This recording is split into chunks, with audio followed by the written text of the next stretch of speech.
Vamos lá para Mateus capítulo 14, de 22 em diante. Logo a seguir, Jesus fez com que os discípulos entrassem no barco e fossem adiante dele, para o outro lado, enquanto ele despedia as multidões. E tendo despedido as multidões, ele subiu ao monte, a fim de orar sozinho. Ao cair da tarde, lá estava ele, só. Entretanto, o barco já estava longe, a uma boa distância da terra, açoitado pelas ondas, porque o vento era contrário. De madrugada, Jesus foi até onde eles estavam, andando sobre o mar. Os discípulos, porém, vendo-o andar sobre o mar, ficaram apavorados e disseram: é um fantasma. E tomados de medo, gritaram: Jesus! Mas Jesus imediatamente lhes disse: coragem, sou eu, não tenham medo. Então Pedro disse: se é o Senhor mesmo, mande que eu vá até aí, andando sobre as águas. Jesus disse: venha. E Pedro, descendo do barco, andou sobre as águas e foi até Jesus. Reparando, porém, na força do vento, teve medo, e começando a afundar, gritou: salve-me, Senhor. E prontamente Jesus, estendendo a mão, o segurou e disse: homem de pequena fé, por que você duvidou?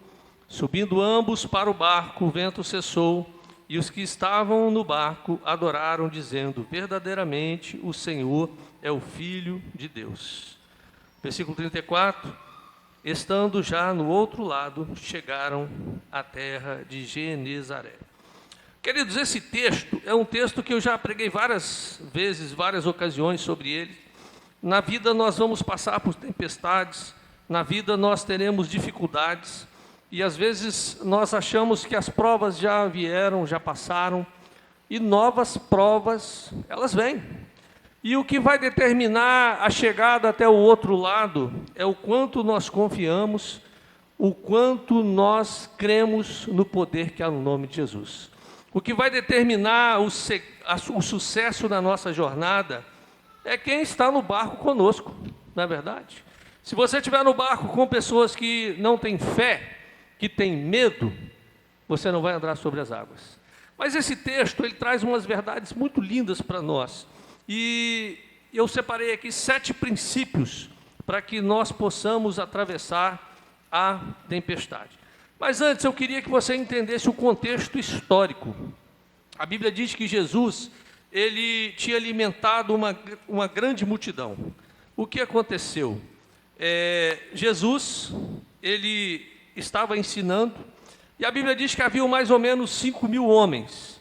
E geralmente homens são menos, a quantidade menor do que de mulheres. Então, calculando aí, devia ter umas 10.000 mulheres, uns 5.000 homens e umas 30.000 crianças. Se for igual no Nordeste, é assim a proporção. Então, e é verdade, uma vez nós, o pastor Éder lembra, nós fizemos um trabalho lá, acho que em Garapa, não lembro a localidade, e foi quando o seu Zequinha foi apresentado a nós. A nossa igreja tem uma igreja onde era um bar. Era um bar e hoje é uma igreja. E foi interessante que naquela ocasião, né, foi feito um culto rosa, um culto de mulheres. E aí eu falei, vai ter muito homem. E, gente, não deu outra. Devia ter umas 400 mulheres, creio que por aí. Homens, tinham 60 homens.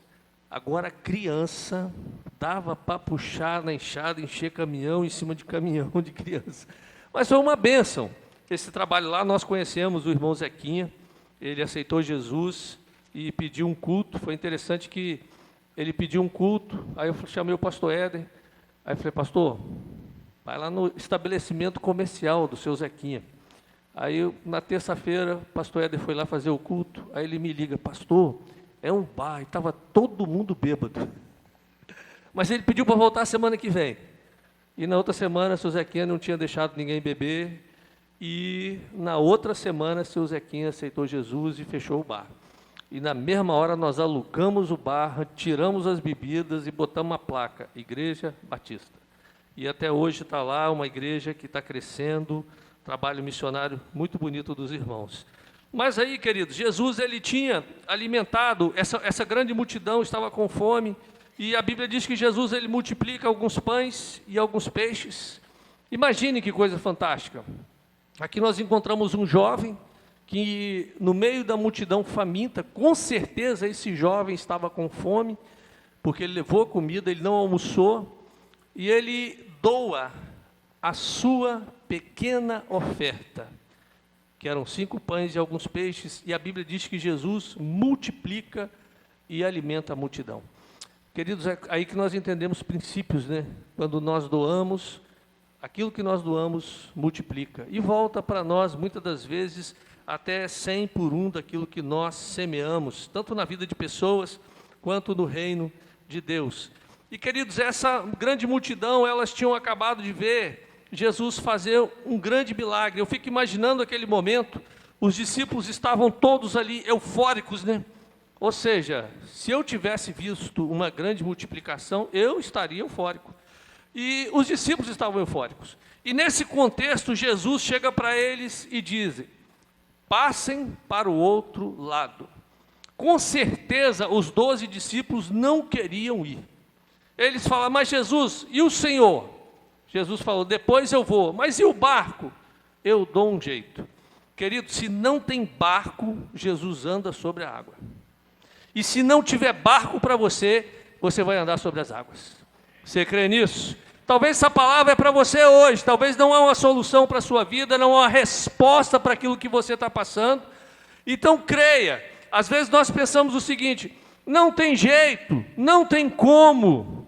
Queridos, para Jesus não existe impossíveis. Não é verdade? Não tem impossível para Jesus. E ele vai andando em cima da tempestade. Jesus, ele era ousado. E ele disse que nós faríamos as mesmas obras que ele fez e ainda faríamos coisas, o quê? Quem está andando sobre as águas aqui? Hein? Quando eu falo andar sobre as águas, não é só no mar. Tem gente que pensa o seguinte: vou lá no mar agora e vou atravessar correndo. Meu irmão, aquilo que te aflige, aquilo que é a tempestade, você tem que aprender a andar sobre ela. É aí que nós mostramos que nós somos iguais a Jesus. A Bíblia diz que Jesus obriga os discípulos a ir para o outro lado. Gente, eu aprendo uma coisa: os milagres, eles fazem parte da igreja. Tem que ter milagre. Às vezes nós ficamos com medo de orar com o enfermo, de declarar, de profetizar, mas a Bíblia diz que os sinais seguirão aqueles que... Está devagar, hein? Os sinais vão seguir aqueles que... Se você crer, você verá a glória de Deus. E crer, como eu já falei aqui, a fé é para os momentos difíceis. A fé não é quando tudo vai bem. Tem dinheiro no banco? Você precisa de fé para quê? O gerente chama para tomar café e para falar de investimento. Para que você precisa de fé? Não é?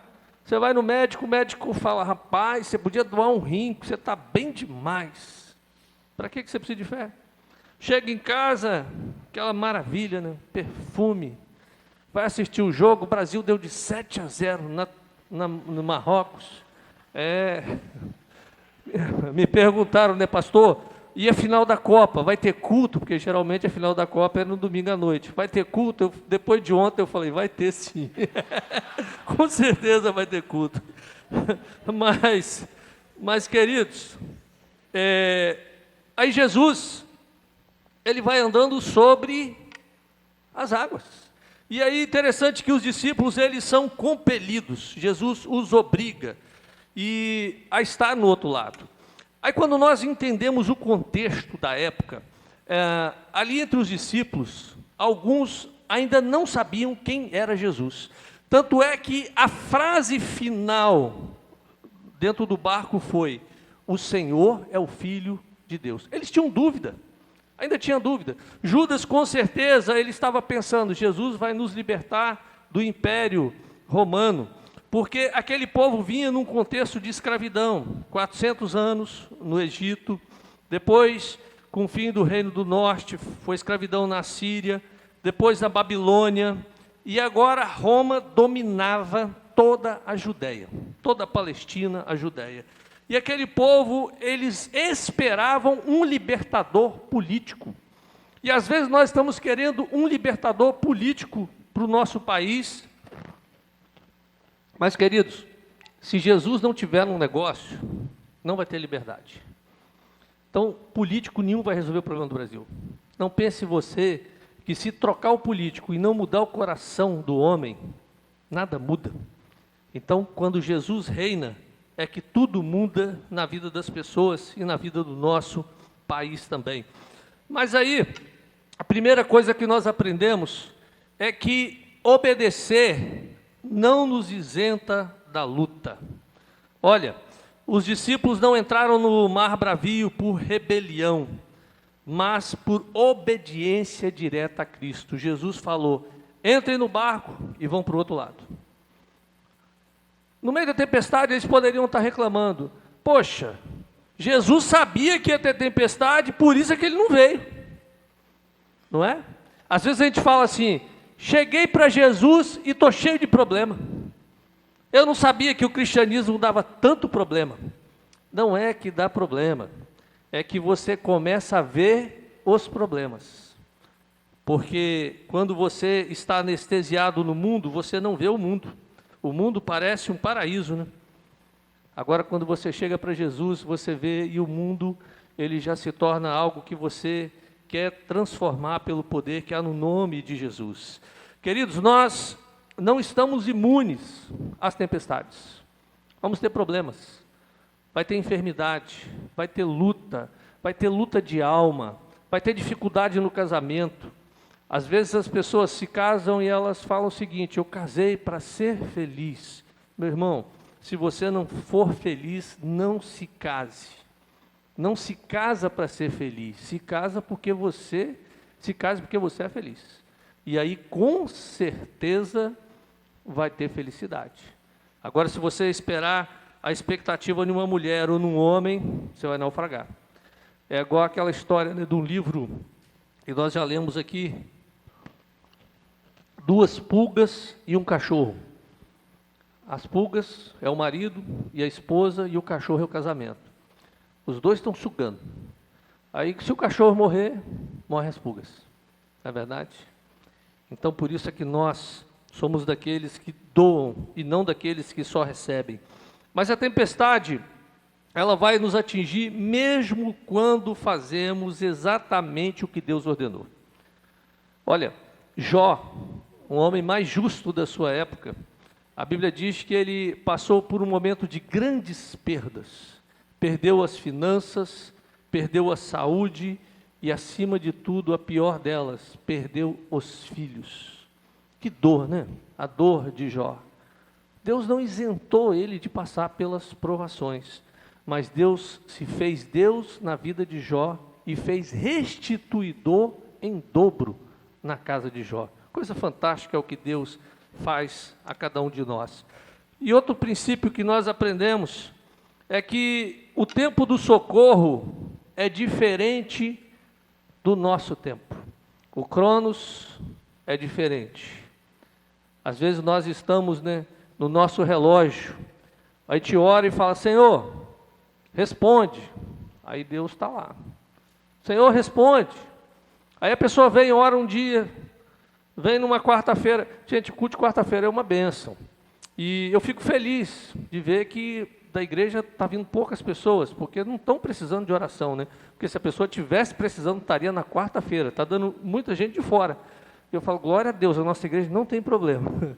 Mas na quarta-feira a gente tem orado e tem sido um tempo de respostas na vida das pessoas que têm colocado diante de Deus.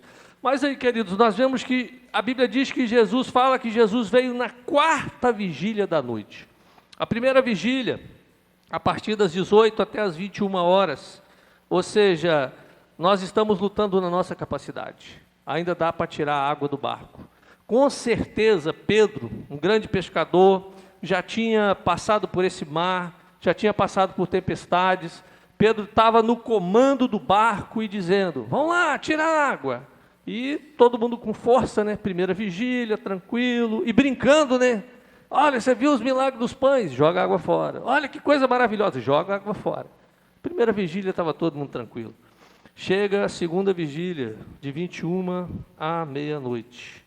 As forças já vão embora. Aí já começa a reclamar. Judas, por que você não está tirando água? Olha lá, Tiago está dormindo, só porque é o irmão de Jesus. E começa a confusão dentro do barco, porque já estavam cansados. Porque, gente, quando nós estamos cansados, o amigo vira inimigo. Quando você está cansado dentro do casamento, a esposa vira adversária. O marido vira adversário. Porque o cansaço rouba de nós a razão. A gente perde o foco. E foi o que aconteceu. Chega a terceira vigília, de meia-noite às 3. Eu trabalhei muitos anos de turno, mais de 10 anos de turno. Eu trabalhava às vezes 6 noites, de meia-noite às 8 da manhã, seguidas. E quando dá 3 horas da manhã, o negócio pega. A gente fala que é o Morfeu, né? O Deus do sono. Mas dá uma pressão, você olha para as coisas e já nada funciona, e você já dormiu o dia inteiro, mas deu 3 horas da manhã, o sono vem. E você começa até a sonhar acordado. Alguém já sonhou acordado? Você sonha acordado, você está anestesiado. E aí o que acontece? Os discípulos exaustos, cansados, porque se eles dormissem, o barco enchia de água. Alguém tinha que tirar água de dentro do barco. E aí, queridos, Jesus vem tranquilo, andando sobre as águas. Coisa linda, né? Parece poético, né? Você agora vendo essa cena, você imaginando o barco na tempestade e Jesus vindo tranquilo, cantando, não sei o que Jesus estava cantando, o salmodiando. Jesus estava vindo tranquilo, conversando com o Espírito Santo, que ele estava no monte orando, orou até aquele momento, então ele estava realmente na presença do Pai. E Jesus, ele é confundido com um fantasma. Como eu falei, no meio da tempestade, quando nós estamos cansados pelas lutas, nós enxergamos fantasmas. Nós vemos inimigos onde não há inimigo. Nós confundimos pessoas, nós confundimos relacionamentos, a nossa mente fica turva. E aí, queridos, aquele que é o nosso maior apoio se torna o nosso inimigo.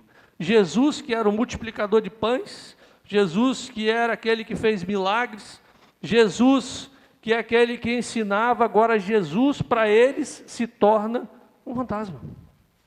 É assim que o cansaço faz conosco. Hoje nós vivemos uma sociedade onde a depressão, a ansiedade, eu e Vanusa, a gente tem falado muito para pastores em retiros da Fermata. E quantos pastores estão com burnout, estão com depressão, crise de ansiedade? No meio da tempestade, nós confundimos Jesus. E, queridos, é algo humano. Aqui nós estamos falando de 12 apóstolos, 12 discípulos, 12 homens que estavam com Jesus. Nós não estamos falando de qualquer um. Por isso é que eu e você, nós podemos passar por isso, passar por esse momento. Não é vergonha você estar numa crise de ansiedade. O problema é você não abrir o seu coração. É por isso que a nossa igreja tem discipulado. É por isso que nós desenvolvemos relacionamentos. É hora de você falar, de você abrir o coração. Aquilo que está doendo dentro da sua alma, no seu peito, você tem que compartilhar com alguém. Você tem que falar, você tem que abrir o coração. E aqueles homens agora, na quarta vigília da noite, eles estão agora desesperados. É a hora mais escura. E, querido, Jesus raramente vem no nosso tempo, mas os recursos de Deus, eles começam onde termina o nosso recurso. Quando eu e você não temos mais força, é aí que Jesus chega. E é interessante que eu estava lendo esses dias algumas histórias, biografias, e eu ouvi uma mensagem do pastor Harley Mafra. Pastor Harley Mafra, ele foi um empresário, quebrou, e ele foi acometido do vício, da pedra. Ele começou pela bebida, né? E depois foi para a cocaína, e aí quando ele assustou já estava na pedra, e ele foi morar nas ruas de São Paulo. 200 Não, 2.555 dias, empurrando um carrinho e dormindo debaixo de viadutos. Um homem que não tinha mais expectativa, mais esperança, e numa madrugada fria em São Paulo, uma mulher cheia de Deus passa e diz: você é um homem de Deus. Aquela palavra mudou a vida daquele homem, porque palavras têm poder. E aquele homem hoje é um pastor. Hoje ele é um pastor, porque alguém declarou uma palavra na quarta vigília da noite. Havia um frio muito grande. Ele disse que estava muito frio, ele não tinha agasalho. E aquela mulher veio, trouxe agasalho e declarou uma palavra para ele, e ele viu Jesus na tempestade. Outra história que nós participamos, essa irmã, o filho nasceu, o Pedro. Pedro nasceu com 6 meses de parto, ou seja, ainda não estava totalmente formado, e ele pesava 1 quilo, imagina, um pedaço de carne. E queridos, 5 cirurgias, 102 dias de UTI, e as máquinas falharam, e aquela criança foi dada como morta, e a mãe falou o seguinte: deixa eu pegar ele no colo. E quando ela colocou ele no peito, o coração dele começou a bater de novo. Porque Jesus, ele sempre vem nas horas mais difíceis das nossas vidas. Ele é a mãe que tem um colo para mim e para você. Quarto princípio: o problema está debaixo dos nossos pés. Olha, às vezes nós achamos que o problema é maior do que eu e você. Quando o problema está na nossa cabeça, nós vamos ter problema. Se a doença vem para a cabeça, você morre. Se você começa a ter uma mente doente, você morre. E eu já vi pessoas falando o seguinte: fulano se entregou à doença. Morreu. Porque a doença veio para a cabeça. Tomou a alma e tomou a mente da pessoa. Se a dívida vier para a cabeça, você não vai dormir, porque todo dia você vai pensar na dívida. É por isso que tudo isso tem que ficar debaixo dos nossos pés. Tem problema? Põe para debaixo dos pés, ande sobre os problemas. Jesus, a tempestade era o maior problema para aqueles homens naquele momento. E a Bíblia diz que Jesus vem andando sobre a tempestade. E eu fico imaginando a situação: a onda vinha e Jesus subia sobre a onda, descia sobre a outra, tranquilo, ali assoviando, cantando. E os discípulos dentro do barco, desesperados, porque a tempestade veio para a mente, que dizia o seguinte: nós vamos morrer afogados. Nós vamos morrer. E com certeza, aqueles discípulos, Pedro, grande pescador, outros também eram pescadores, Pedro, no meio do medo, ele dizia: eu nunca vi uma tempestade igual a esta. Já tinha visto, mas nesse momento o terror tomou conta da mente e do coração dele. Então quero dizer para você nessa noite: aquilo que te aflige, aquilo que dói, coloca debaixo dos seus pés. Coloca debaixo dos seus... A enfermidade, põe debaixo dos pés. A Bíblia diz que o diabo está debaixo dos nossos pés. Ele traz a falência, ele traz a morte, ele traz a doença, ele traz o caos. E ele está debaixo dos nossos pés. Bate o pé aí para falar com ele, ó. Você está aqui, rapaz. Está debaixo do seu pé. Não deixa ele estar na sua cabeça, não. Bota ele no lugar dele. O problema é que ele quer subir para a sua cabeça. Aí vem o medo, vem a ansiedade, vem a angústia, vem a depressão, vem todos os problemas. Porque o diabo subiu para a nossa mente. Mas ele tem que estar debaixo dos nossos pés. Ali é o lugar dele. É ali que ele tem que estar. E aí, queridos, o quinto princípio. Deixa eu passar aqui.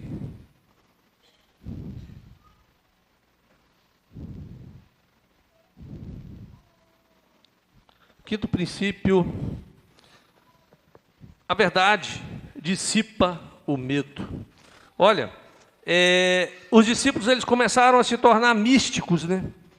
Porque fantasma não existe. Alguém já viu um fantasma aí? Eu não. Eu nunca vi fantasma. Ah, pastor, lá no cemitério, à meia-noite. Meu irmão, o melhor lugar para dormir é cemitério. Uma paz, silêncio, né? Tranquilo. Ninguém incomodando, não tem som alto, não tem nada. Não tem fantasma não. Tem não. Não creia nisso. Isso é misticismo. E com certeza, isso traz medo. Aqueles homens, as crenças pagãs, mesmo sendo apóstolos, mas a má teologia os fez confundir o Salvador com o fantasma. A nossa crença tem que estar baseada na palavra. Nós não podemos ser místicos. Nós temos que crer no que esse livro diz. O que a Bíblia diz é aquilo que eu sou. O que a Bíblia declara é aquilo que eu tenho. Não pode haver misticismo, não pode haver crendices. Ah, porque fulano falou, meu irmão, está na Bíblia. Se algum pastor subir aqui para falar algo que não está na Bíblia, você pode mandar descer. Amém? Não deixa, a nossa igreja ela é direcionada pela palavra, pela graça. Não há crendice, há o que está escrito, é aquilo que Deus prometeu para nós. Porque quando a teologia é falsa, ela produz tormento mental.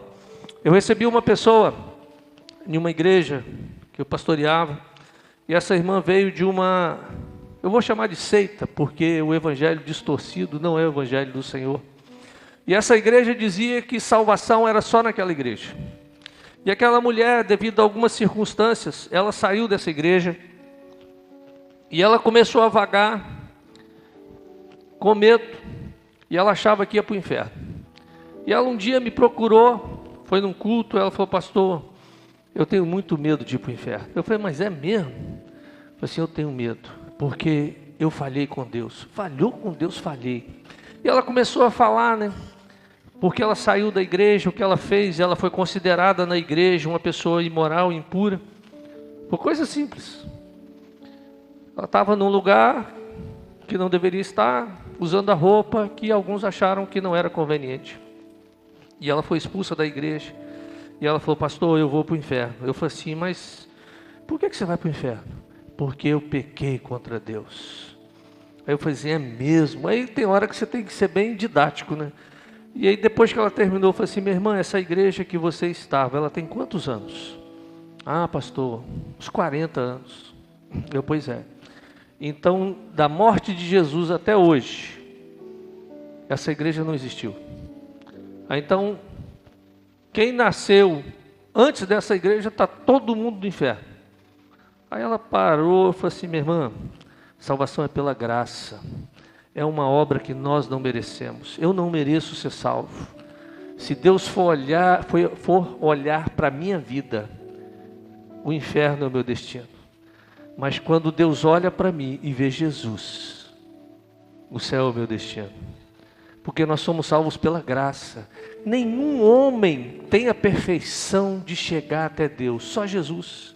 E quando ele morre na cruz, ele declara, e nós vamos celebrar isso, ele declara que nós somos corredimidos, ou seja, há uma redenção, ele nos comprou por alto preço com o seu sangue, e nos deu direito a sentar junto com ele, à direita do Pai.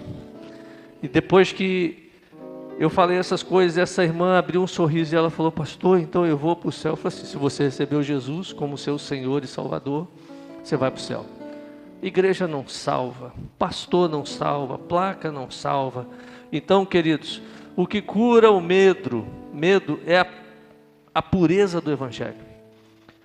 Qualquer lugar, qualquer igreja que te afastar desse livro, fuja. A verdadeira religião te aproxima da palavra de Deus. Tudo que nós falamos aqui é baseado no que a Bíblia diz, não no que eu digo, mas no que a palavra de Deus diz. Outro princípio: geralmente acontecem duas tempestades. Uma em volta, o mar está revolto, mas estava revolto dentro dos discípulos também. Havia uma tempestade interna, dentro deles havia medo, desespero, insegurança, um terror estava dentro desses homens. E queridos, o maior inimigo não está do lado de fora, é o que está aqui dentro. É o inimigo que está dentro de nós. É o inimigo que diz: você não vai conseguir, você é incapaz, você é incompetente. Quem é você? E essa voz, ela vem de dentro, não é a voz que vem de fora. Mas como nós falamos, é a guerra civil, é quando dentro de nós a nossa mente começa a lutar contra nós. Nós temos que fazer calar essa voz dentro das nossas mentes, e é com a Bíblia. É por isso, queridos, que o diabo vai fazer de tudo para que você não leia a Bíblia. Ele vai fazer de tudo para que você não leia a palavra. Ele vai fazer de tudo para que você ache que esse livro é um livro incoerente. Olha, nesses anos que eu estou no ministério, já ouvi muito isso. E aí quando as pessoas me perguntam: mas você crê no Evangelho? Queridos, quanto mais eu estudei, mais eu aprendi que o Evangelho é a verdade. Eu fiz várias faculdades, fiz 2 mestrados, e encontrei Deus em tudo que eu li. Lógico que às vezes você lê alguns tratados na psicologia, você é confrontado com muita coisa, e eu descobri uma coisa: o que está ali é o medo de pessoas, não de Deus. Um dos maiores ateus do mundo, ele não é que ele não crê em Deus, ele acha que Deus o abandonou. Ou seja, Deus existe, mas Ele nos abandonou. E essa tempestade interna é a pior que tem. Aí Jesus, lá em Marcos 4, Jesus ele leva os discípulos em 2 caminhos diferentes. E nesse caminho de Marcos 4, Jesus estava dormindo. A Bíblia diz que Jesus, ele se deitou dentro do barco e dormiu. E os discípulos, com certeza no início da jornada: Jesus, fica tranquilo, Pedrão aqui entende tudo de barco, deixa comigo. E Jesus foi dormir. É assim que nós fazemos, né? A gente começa o casamento, está tudo bem, precisa de Deus não, precisa de devocional não, precisa de ler a Bíblia não, está tudo tão bom, né? Deixa Jesus tranquilo, deixa a Bíblia lá no cantinho dela. Agora quando vem a tempestade, aí vem a primeira pergunta: onde está Jesus? Jesus estava dormindo. E o sono de Jesus era pesado, gente. E o que acontece? Porque o Cronos e o Kairos são diferentes, o tempo de Deus e o nosso tempo é diferente. Jesus, a primeira coisa que ele faz é acalmar a natureza. Jesus disse para a tempestade: aquiete-se. Ele mostrou que ele tem poder para aquietar aquilo que dói no nosso coração. Na segunda, Jesus ele vem andando sobre as águas. Olha, Jesus vem andando sobre as circunstâncias, aquilo que nos dá medo. Ele venceu a morte, que é o maior medo que o ser humano pode ter. Ele vence a morte, ele vence as crises financeiras, e ele mostra isso tirando dinheiro de dentro de um peixe. Não tem crise que Jesus não possa vencer. E queridos, se ele está no barco, é bênção. E aí o 7º princípio, e o último: você tem que sair do barco. Olha, Pedro entrou para a história como o único homem a andar sobre o mar. Que coisa, né? Tinham 12 homens dentro do barco, e quando Jesus disse: venha, era para os 12 pular dentro da água e sair correndo. Eu fico imaginando essa cena, né? Os 12 discípulos, e um dando uma mão para o outro, e fazendo rodinha, e pulando, e cantando o cântico da vitória, né? Imagina a cena. Era isso que Deus queria. Mas só Pedro teve coragem de sair do barco. Queridos, enquanto ele olhava para Jesus, a Bíblia diz que ele não afundou. Enquanto você estiver olhando para Jesus, seu casamento vai dar certo. Enquanto você estiver olhando para Jesus, as suas finanças vão dar certo. Vai ter tempestade do lado, vai ter um casamento com problema aqui, outro ali. A tempestade, ela existe.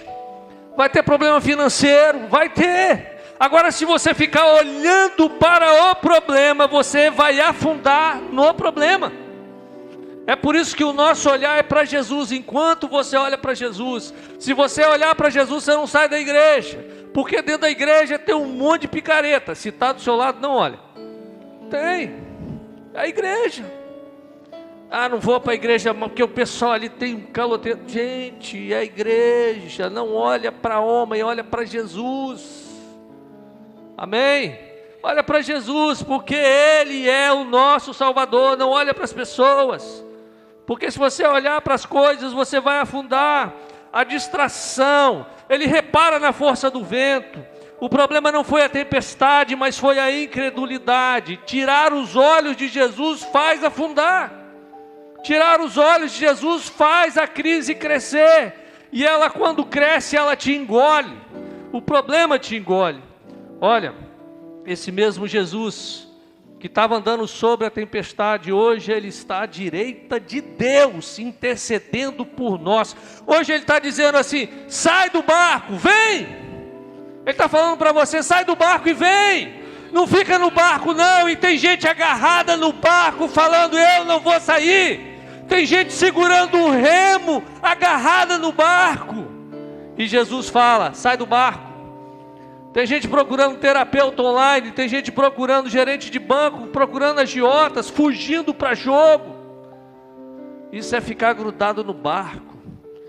Agora, quando eu olho para Jesus, o consumador da nossa fé, aquele que é e era e há de vir, Ele é o Rei dos Reis, é o Senhor dos Senhores, Ele é o maravilhoso conselheiro, Ele é o Deus forte, Ele é o príncipe da paz, Ele pode todas as coisas. Por isso, queridos, olhe para Ele, olhe para Jesus, olhe para Jesus, não olhe para as circunstâncias. E queridos, mesmo quando nós olhamos para as circunstâncias e afundamos, Ele está ali. Ele não está ali para nos criticar. E quando Pedro grita: Jesus, estou afundando, a Bíblia diz que Jesus estendeu a mão. Jesus estava perto, Jesus estende a mão. Aí Jesus olha para ele e fala: é um homem de pequena fé. Se Pedro era um homem de pequena fé, eu fico imaginando os outros discípulos. Ele tinha pequeno, os outros não tinham fé nenhuma. Queridos, mesmo quando nós fracassamos, Ele está sempre pronto para estender a mão, porque Ele sabe quem nós somos. Aí, nós entendemos. Se Jesus, às vezes nós perguntamos, né, se Jesus nos ama, por que tanta turbulência? Hoje pela manhã o pastor Ivandro apresentou o seu neto, o Darius. E eu fiquei admirado vendo um homem que perdeu a filha. Deus preservou o neto. Ele perdeu a filha, mas ele não perdeu a fé. Porque ele sabe que Deus está no controle. Sabe que Deus é o dono da vida. Como Jó disse, né? Deus deu, Deus tirou, bendito seja o Senhor. Deus deu o carro, Deus tirou, bendito seja o Senhor. Queridos, Ele sempre será bendito, porque Ele sempre fará grandes coisas nas nossas vidas. Olha, mais pessoas se dobram na tempestade do que na bonança, sabia disso? A tempestade quebra a nossa dura cerviz para salvar a nossa alma. Às vezes, a tempestade é tão somente para que nós nos dobramos diante de Deus. O salgueiro é uma planta que cresce próximo ao rio, aos rios, aos lagos. E o salgueiro, ele cria raízes muito profundas. E quando vem os ventos fortes, o salgueiro se dobra todinho, mas ele não perde as raízes. Quando vem a tempestade, queridos, se a nossa fundamentação está no Senhor, nós nos dobramos e ela vai passar. Ela com certeza não vai nos permitir ficar no meio da luta. Jacó é um grande exemplo. Quando ele chega a Betel, 77 anos, eu fico imaginando esses homens na época, período bíblico, homens que viviam muitos anos, e Jacó, ele foge de casa. Deus se revela como o Deus de Abraão, porque até então, Jacó não conhecia Deus. Ele sabia que Abraão tinha um Deus, ele sabia que Isaac tinha um Deus, mas era o Deus de Abraão, o Deus de Isaac. E agora Deus se revela a Abraão e se torna o Deus de Jacó. A tempestade, ela faz com que Deus se revele como nosso Deus. E Jacó, quando ele está no Val de Jaboque, ele luta com um anjo, 97 anos de idade. Ele não pede dinheiro, ele pede uma nova mente. Ele pede que Deus se revele a ele. E a Bíblia diz que Deus muda o nome de Jacó para Israel. Ali Deus vira a chave, quando ele tem uma experiência com Deus. Ele conhece Deus face a face, e a vida dele nunca mais foi a mesma. Queridos, a tempestade arranca a fé de segunda mão e força um encontro pessoal com Deus. E aí, nós aprendemos, Apocalipse 9 diz que nós teremos lutas, demônios virão contra nós, porque a Bíblia diz em Apocalipse 12 que o diabo foi lançado à terra com pouco tempo e com grande fúria. O diabo não quer a sua felicidade. Ele quer destruir seu casamento, ele quer destruir suas finanças, ele quer destruir sua saúde, ele quer confundir a sua mente. Eu já falei aqui várias vezes, olha, quando Deus criou o homem, lá no paraíso, Deus fez várias árvores frutíferas. Deus não criou Drogazil, Pacheco, Pague Menos. Deus não criou farmácia. E hoje o que mais se vende hoje é remédio. Farmácia não faz propaganda, não precisa, né? E uma abre do lado da outra. A cura está dentro de nós. A cura está em Deus. Amém? Amém? Você crê nisso? Eu achei fraco agora, hein? A cura está em Deus. Lógico que muitas das vezes você vai começar a usar um remédio, mas você vai começar a mudar a sua mente, transformar a sua mente. Olha, nós somos propriedade exclusiva de Deus. O inferno não tem liberdade para destruir quem foi marcado pelo Espírito Santo de Deus. Ele não tem essa liberdade. E aí, queridos, eles chegam até a praia. João 6,21 diz: imediatamente o barco chegou ao seu destino. Nós não vamos parar em qualquer cais. Nós chegaremos até a eternidade. Nós seremos recebidos na casa do Pai. Uma coisa que eu aprendo é que Jesus não perde nenhuma ovelha. Ninguém fica pelo caminho. Ninguém fica pelo caminho. E aí, queridos, para a gente ir para a ceia, a tempestade ela é pedagógica. Jesus sempre vem. Clame pelo nome de Jesus. Clame pelo nome de Jesus. As lutas vão vir. Lutas virão. Eu tenho algumas pessoas que eu admiro. Algumas já faleceram. E eu ouvi uma música uma vez e a pessoa falando sobre tempestades, a pastora Ludmila Weber. E ela falando daquilo que ela estava vivendo. Mas a dor não parou aquela mulher. Porque a dor não pode nos parar. No meio da tempestade nós adoramos o Senhor. A obediência não evita a tempestade. O socorro sempre chega, mesmo na quarta vigília da noite. E queridos, o que te ameaça está debaixo dos pés de Jesus. A verdadeira teologia, palavra. Leia esse livro todo dia. Por que nós damos devocional aqui na igreja? Porque nós cremos que é para você começar a ler. Todo dia você lê uma porção da palavra de Deus para te alimentar. O clamor atrai a mão do Senhor. A Bíblia diz que Deus é um Deus de misericórdia. Toda vez que nós oramos clamando por misericórdia, Deus vem. Ele nunca deixa na mão aquele que pede misericórdia. Porque Deus é um Deus misericordioso. Aprovação gera adoração verdadeira. E queridos, o Espírito Santo já selou para onde você vai. A nossa história está escrita aqui, ó, final dela. Se você ainda não sabe a sua história, leia a Bíblia, que está aqui o final da história. Final feliz para a igreja do Senhor. Vamos orar? Talvez você está passando por tempestades agora. Jesus está do seu lado, no barco. Há pessoas do seu lado. No meio da luta nós descobrimos que nós não estamos sós. E eu quero orar. Se você está passando por uma tempestade, não tenha vergonha, fique de pé que nós vamos estar orando agora. Declare para o Senhor: Senhor, eu quero sair do barco. E se você quer sair do barco, fique de pé que nós vamos orar agora pela sua vida. No nome de Jesus. Não tenha vergonha de declarar que há uma tempestade. 11 ficaram no barco porque ficaram envergonhados. Mas um experimentou o sobrenatural porque saiu do barco.